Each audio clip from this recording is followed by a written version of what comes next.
Yannick Chenevard, à la région Sud Provence-Alpes-Côte d'Azur, vous êtes vice-président délégué à l'emploi, la formation professionnelle et l'apprentissage.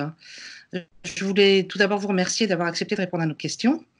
Et voilà la première. La région Sud est entrée dans le cercle des partenaires du campus des industries navales au 1er janvier 2020. Qu'est-ce qui a motivé votre choix? Alors d'abord, votre serviteur, bonjour. Votre serviteur est le vice-président à l'emploi, à la formation professionnelle, mais désormais plus à l'apprentissage, mais à l'orientation. Pourquoi? Parce que l'apprentissage, et c'est important dans le débat qui nous anime et dans le travail au sein du SINAV, l'apprentissage est désormais une compétence qui n'appartient plus depuis le 1er janvier aux conseils régionaux. Et les conseils régionaux se sont vus attribuer une nouvelle compétence qui s'appelle l'orientation. On est donc parfaitement au cœur du sujet qui nous anime.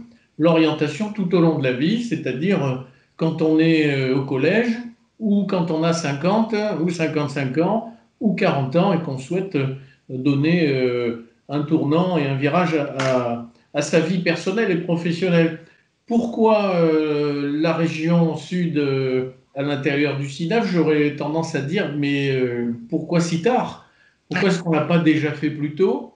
En réalité, les entretiens que nous avions pu avoir avec Hervé Guillou, il y a maintenant un certain temps, avait parfaitement démontré à quel point il était important que la région sud, qui fait quand même 120 000 des 400 000 emplois liés au maritime en France, 120 000 sur les 400 000 emplois liés au maritime en France.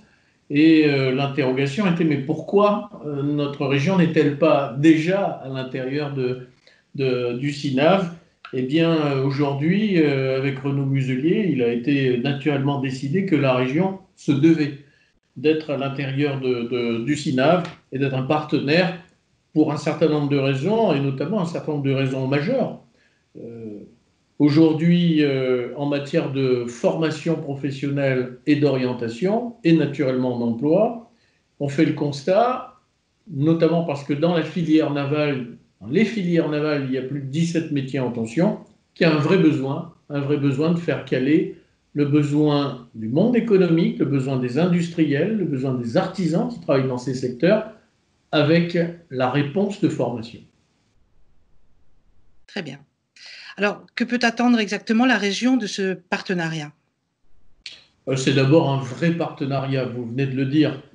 Un partenariat, c'est-à-dire un travail en toute complémentarité avec nos amis des autres régions concernées par le fait maritime.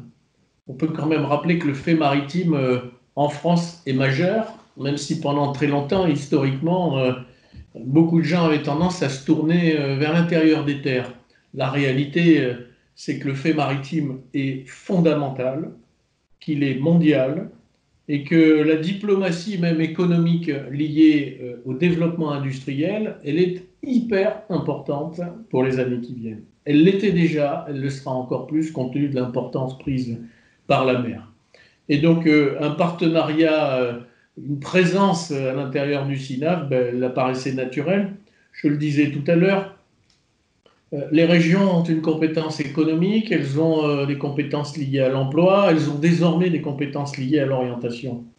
Il faut absolument faire caler le besoin de formation aux formations elles-mêmes, même quand il s'agit d'assurer des formations de très petits volumes, avec très très peu de personnes à former.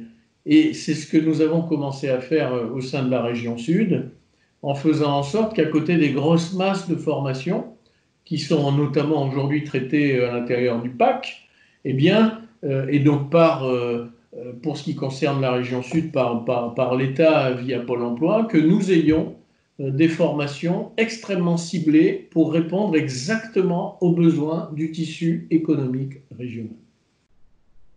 Très bien. Et comment envisagez-vous cette nouvelle collaboration, en fait? Comment voyez-vous l'avenir de cette collaboration? C'est d'abord un travail en complémentarité, ce que je disais, le fait d'échanger ensemble, de travailler ensemble, de ne pas faire de doublons, notamment en matière de formation.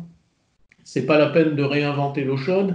À partir du moment où il y a des formations dans tel ou tel point du territoire national, ce n'est pas la peine d'essayer de les doubler ailleurs, voire même de se faire concurrence, alors qu'on peut trouver des espaces communs de formation.